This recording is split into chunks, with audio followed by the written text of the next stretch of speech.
दोस्तों ये डिस्प्ले पे चल रही वीडियो में जो पावर स्टार पवन सिंह साहब को देख पा रहे होंगे कि एक ठेले की दुकान पे पवन सिंह गोलगप्पे का मज़ा ले रहे हैं अपने दोस्त के साथ।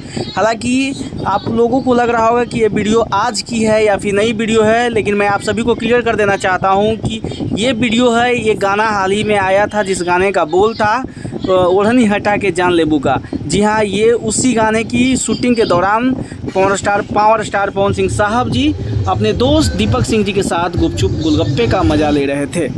तो आप लोग बिल्कुल भी गलत फहमी में ना पड़े कि ये नया वीडियो है। ये वीडियो उसी सेट के दौरान का है जिस समय ओढ़नी हटा के जान लेबू गाने की शूटिंग चल रही थी। चलिए दोस्तों, हमारी वीडियो हमारी अपडेट कैसी लगी कमेंट करके कमेंट सेक्शन में जरूर बताइएगा। और इसी तरह के अपडेट सबसे पहले पाने के लिए प्लीज़ हमारे चैनल को सब्सक्राइब कीजिए, बेल आइकन दबाना ना भूलिए। मिलते हैं अगले वीडियो में पावर स्टार पवन सिंह कुछ नए अपडेट के साथ। तब तक के लिए इजाज़त, धन्यवाद।